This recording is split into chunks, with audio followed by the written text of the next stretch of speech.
आज आप आकर कह रहे हैं कि ये कानून आप रिपील करेंगे, तो हम कैसे भरोसा करें? हम आपकी नियत पे कैसे भरोसा करें?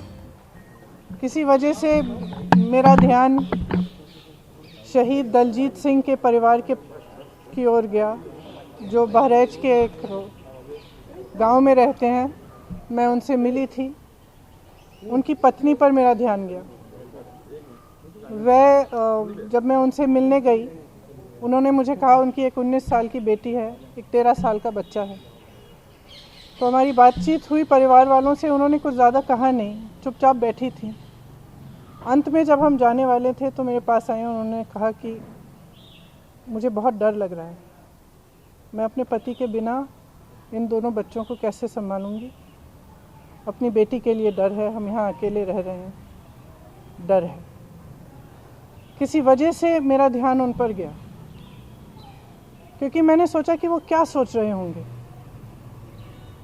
कि जिस सरकार के मंत्री के बेटे ने उनके पति को कुचला, जो प्रधानमंत्री उसी दिन, शायद उसके अगले दिन लखनऊ आए, या शायद उसके 1-2 दिन पहले लखनऊ में थे। लखनऊ से उनका घर 15 मिनट में पहुंच सकते थे हेलीकॉप्टर में। वो क्या सोच रहे होंगे कि ये प्रधानमंत्री हमारे यहाँ नहीं आए, कुछ बोला नहीं। उन्होंने पूरी तरह से हथियारों का संरक्षण किया। आज भी उनके साथ मंच पर वो मंत्री खड़े हैं, वो आज माफ़ी मांग रहे हैं। जब 600-700 किसान शहीद हो चुके हैं, क्यों मांग रहे हैं? क्या ये देश समझ नहीं रहा है कि चुनाव आ रहे हैं? उनको लग रहा होगा परिस्थितियां ठीक नहीं हैं। विधानसभा के चुनाव जो हैं, उनका सर्वे आया है, उसमें उनको दिख रहा है कि परिस्थितियां ठीक नहीं हैं। तो अब चुनाव से पहले वो माफ़ी मांगने आ गए हैं। तो देखिए, हमें समझना पड़ेगा, जो सरकार है उसके ही नेताओं ने किसानों को क्या क्या नहीं बोला। आंदोलनजीवी, गुंडे, आतंकवादी, देशद्रोही, ये सब किसने कहा? जब ये सब कह रहे थे तो क्या हुआ? प्रधानमंत्री जी चुप क्यों थे? बल्कि उन्होंने आंदोलनजीवी शब्द बोला। जब किसानों की हत्या हो रही थी, जब किसानों को मारा जा रहा था, जब लाठियां बरसाई जा रही थी, जब उनको गिरफ्तार किया जा रहा था, तो कौन कर रहा था? आपकी ही तो सरकार कर रही थी। आज आप आकर कह रहे हैं कि ये कानून आप रिपील करेंगे, तो हम कैसे भरोसा करें? हम आपकी नियत पे कैसे भरोसा करें? सब स्पष्ट है, सामने है देश के। मुझे खुशी इस बात की है कि ये सरकार समझ गई है कि इस देश में किसान से बड़ा कोई नहीं है। इस देश में अगर एक सरकार किसान को कुचलने की कोशिश करती है और किसान खड़ा हो जाता है, तो उस सरकार को अंत में झुकना ही पड़ेगा। ये सरकार समझ गई है।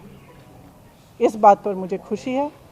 और मैं कहना चाहती हूँ कि जो किसान शहीद हुए इस पूरे आंदोलन में, कई किसानों के परिवारों से मैं पिछले पूरे साल में मिल रही हूँ, मैं मिली हूँ, मैं उनका दुख समझती हूँ। और हम सबको सबसे पहले उन्हें श्रद्धांजलि देनी चाहिए।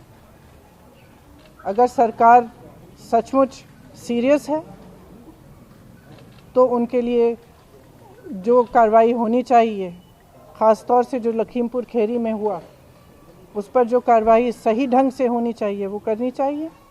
मंत्री का बर्खास्त करना चाहिए।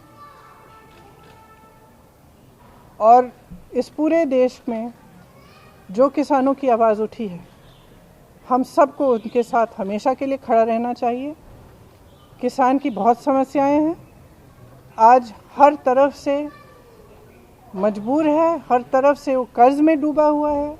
मैं ललितपुर गई, ललितपुर में भी आपने देखा कि खाद की लाइन में खड़े खड़े उनकी मृत्यु हो गई।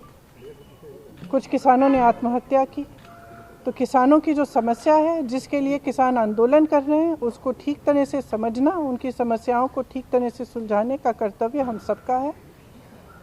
मैं ये भी कहना चाहती हूँ कि मुझे खुशी है कि जितने भी विपक्ष के दल हैं, सब ने पूरी तरह से समर्थन किया इस आंदोलन का और किसान डटे रहे।